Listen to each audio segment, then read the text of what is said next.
welcome to Misfit by Design, an interview series designed to capture rebel intel from magnificent women who are aging on their own terms. I'm Rhiannon, and this is my 50th birthday present to myself. And today I am so thankful to have my friend Catherine, who's the founder of Radiant Return, with me today. So, Catherine, thank you so much for sharing your self with me. Thank you for having me, Rhiannon. I'm really blessed and honored to be here. Yay. And yeah, happy 50th. Thank you. My goodness, it's wild to think that, I don't know. I feel great. So, and thankful for feeling great as I enter into this like second half of life. Okay, so I'm going to ask you a question that I was taught never to ask a lady. How old are you? It's a great question. I literally just had my 57th birthday a week ago.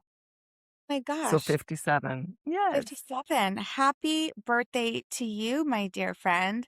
You are such an inspo in all the ways to me and so bright and vibrant at 57. I love it. Thank Yeah. you, Rhiannon. Okay, so today I have about 5 questions. We'll be really respectful of our time together. So we'll just kind of roll with it. The first question, at this phase of your life, like what are you pouring your heart and soul into? Great question. Um, I've been working in wellness for the last 25 years, focusing mainly on meditation, breath work, really helping people to find their own inner compass to be able to trust themselves. And I do it in various ways, one-on-ones, I do retreats, I do workshops, I do online classes. And I got to be honest with you, I've been so driven from about 45 to 55, it felt like the crescendo of everything I had learned and accumulated and experienced throughout life was Yeah, just all coming together. And the amazing. last year and a half, it's felt like, we're entering a new phase. It feels like the wise woman phase is coming in. Yay. And I've really been trying to honor that and just slowing down and really being intentional with how I spend my time, my energy, with what I really want to be doing and putting out there, which happened to turn out to be a rebrand of my business again. And here we are. We just relaunched about a month ago, and I'm excited for where it's going. Yeah, But my jam and my passion is helping people find their own inner compass, their own bright light and truth and trust so yeah. that they can show up in the world the best version of themselves. I love that. I've had the privilege of learning from you in your containers, and I'm so moved by your work and excited to see how the rebrand unfolds. Thank Yeah, you. of course. Okay, so um, first question. In your midlife era, is there a rule that you have been breaking, kind of consciously breaking or unconsciously breaking, just something that way that you go against the grain? Mm, Another great question because misfits break the rules, that's for sure. Amen.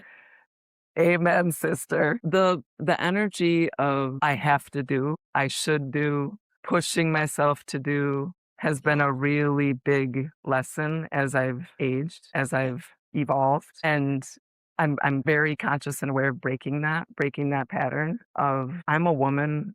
I'm very feminine. I love the feminine goddess energy and I love to rock that. And the pushing, doing, I have to, should feels very masculine to me.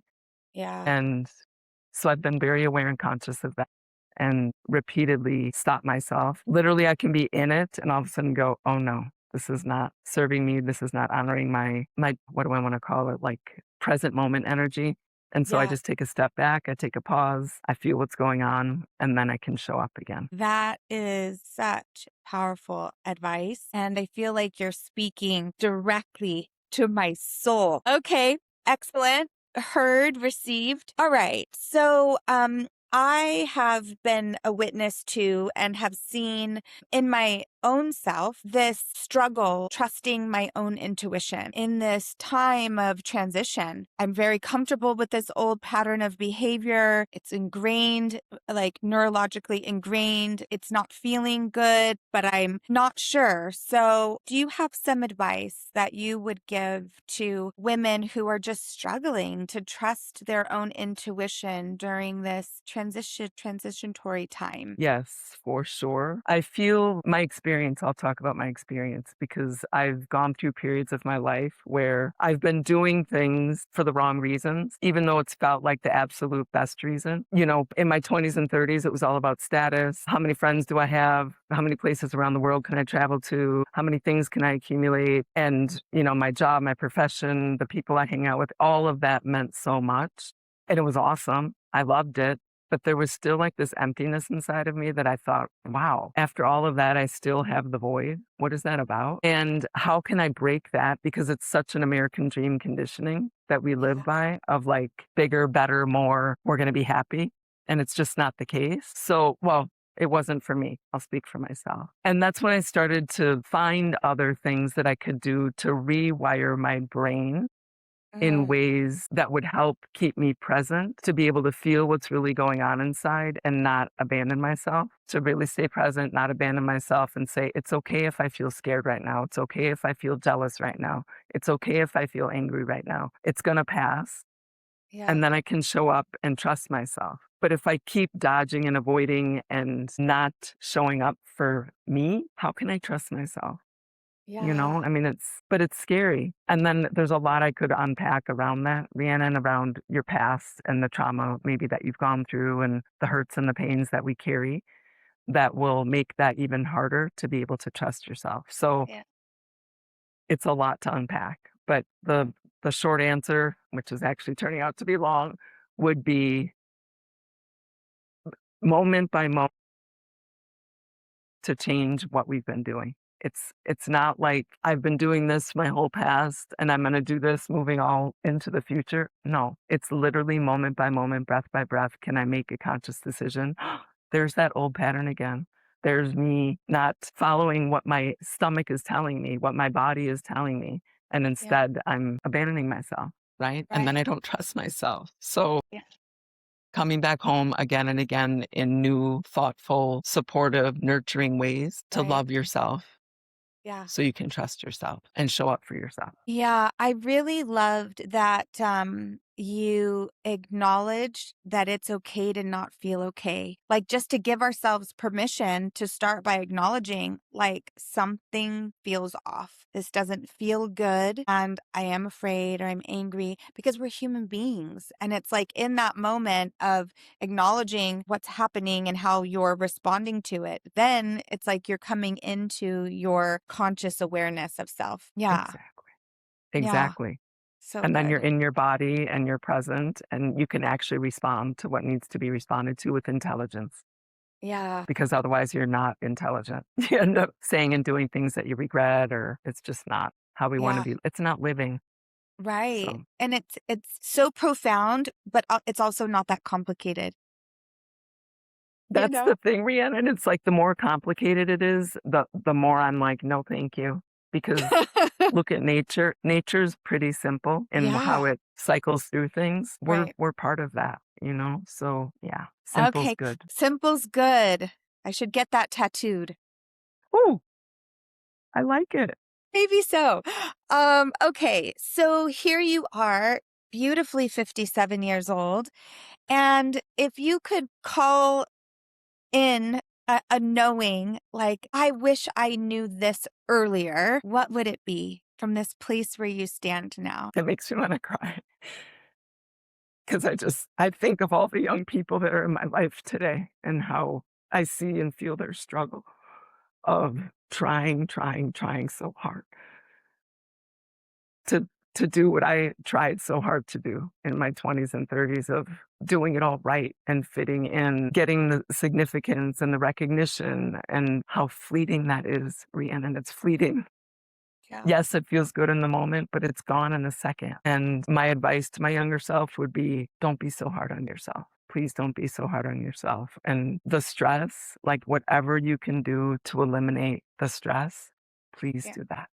Yeah. It's stress is it's a killer. So Yeah. Oh, that's that's so beautiful. And yeah, really wise because we get also speak for myself, but it's easy to get caught up in the accolades and in the pursuit of winning and being on top, and we just sacrifice ourselves and sacrifice our relationships and the things that are important. And it's like here today, gone tomorrow. But then you're that adrenaline, it's like something you get addicted to, and you're just burning up your life force energy going in pursuit of what other people think is important. you Yeah. nailed it. That was beautifully spoken. That's it. Yeah. All right. So another so you've gained lots of wisdom. I know that you have been with some of the best in spiritual influence. What is a piece of wisdom or like something you learned along the way that you are just the most proud of, where you feel like, I am so thankful to embody this knowing? What would that be? Or what are a couple of those things? The first thing that popped in was the blame game, to no blaming. I can't blame the weather. I can't blame the traffic. I can't blame the food. I can't blame the lack of sleep. I can't blame.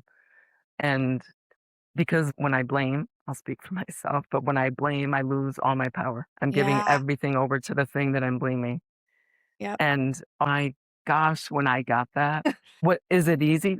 It is not easy to hold Right. yourself accountable for everything. It's really Yeah. holding yourself accountable for how you're feeling, how your energy is, how you're showing up in the world. It's so much easier to be like, oh, it's the traffic's fault. It's that person that had road rage at me this morning. It's the coffee barista that screwed up my order. Yeah. It's so much easier to blame Right. and so disempowering. It's just so the greatest gift so far, I think, is learning to hold myself accountable for how I feel moment by moment. And Right. to know that I can only control what I can control, which is me. Yeah. So I need to be checking myself. And as soon as I feel off, I need to do something that's going to bring me back home, bring me back to my truth, my power. So Yeah, my light. I know your work really helps assist in one coming back to themselves. It was a huge takeaway after I participated in your course. It was like, how do I find my ground? How do I circle back to myself and come back into my own energy? Yeah. Yeah, And it's different strokes for different folks, like, it's not like totally. meditation's gonna work for everybody, it's not breath work's gonna work for everybody, so we have to find your prescription, that's your Yeah, medicine that helps you come home. So, yeah. No, that's that's fun. so powerful. And for those of you who don't have the tools in the toolkit, my friend here, she's a wizard at it. I've heard it called like radical accountability. And I like that because it's like we are the creators of the world that we exist within fully and totally. So to know that we have the power, it's, yeah, really magical. Okay, we're going to wrap up with a question about beauty. I've spent the majority of my life in Las Vegas, which hangs its hat on everything aesthetic. And it's been hard to combat the influences of that environment as I've aged, you know? There's a look and there's a thing and there's a purse and there's shoes and there's procedures, and it's just the gamut exists at the ready in our community. And really, I think just in our society at large, a lot of women are combating this idea of aging. As you've gotten older, how has your understanding of beauty shifted? It's again, like I keep repeating, a moment by moment journey. And when I was younger, I feel that beauty was external and I was trying to keep up. And why was I doing it was the question. Like, from what state was I trying to be beautiful? It was Right. because I was insecure. It was because I needed the significance. It was because I didn't feel good in my body and my skin. So I was trying Yeah. to fulfill that. As Yeah. I've aged, the beauty comes from within, 100%. You can see it in people, it radiates out. It doesn't matter. They can have the ugliest face and they'll look gorgeous if they're Yeah. radiating from inside. Yeah. And not to say I don't still get all my facials and all the things, but why am I doing it is the question. Right. And when I got a facial in my 20s, it was to keep up. When I get a facial now, it's so I can just chill out and lay back and receive and come out feeling shiny and bright and go, oh my gosh, this was so nice. Not Yeah. looking for anything outside. It's Love all that. inside, all Yeah. inside. So Yeah. for what reason am I doing the things is the question I always ask myself. And if it's coming from a place of lack or fear or insecurity, I got to stop. I got to Well, stop before I proceed. that is such a good filter. And I love that you're also offering permission to take care of our temple, get the facial. Yeah, Yeah, let's yeah, like you love got it. on this vehicle that we have, but yeah, run it through the filter. Where is the desire for the want to take care coming from? Yeah, Yeah, I exactly. like that. I'm gonna carry that forward. That's a pivot point for me. So thank you. And it makes me emotional because I haven't always come at it from that perspective, and it's been lost in it. And so it's nice to be rounding the bend into the second half with these little nuggets of wisdom that will just help me make decisions from a place of power as opposed to being a victim to the influences. I just want to say there's no mistakes in your past. I'm sure is going to help so many other young people that struggle. Yeah. So I think it's beautiful that you're evolving and, growing through it and you'll touch other people that are younger that can be influenced in a beautiful way. Yeah, it's a hope, It's this project, has been designed with me in mind, like this is my birthday present to myself. And yet, by, those who I'm talking with being open to like recording and then sharing out, I mean, if 5,000 women are made better because of this project, man, thank you, universe. But I know that I'm moving forward with like my toolkit being a little more well equipped. And for that, I am massively thankful. Okay, well, we'll wrap up. And I just want to say that, like, I honor these few minutes that we've been together. You are really, honestly, from the moment I met you, I'm like, this woman needs to be my friend. She is the glitch that, like, I want more of in my life and then, like, in the universe that we share. So, you are such a glitch in the matrix, and I'm thankful. I'm really, really thankful to know you. Thank you, Rhiannon. I feel the same. I knew as soon as we met, we just instantly went ding, and it was You're mine. beautiful. Yes, I've known you for a long time. So thank you for having me on here. I'm really honored. Thank you, friend. And I will be in touch soon so we can have some time in real life together. Enjoy where you're at. Thanks, friend. Bye. I love you. Bye bye. I love you too.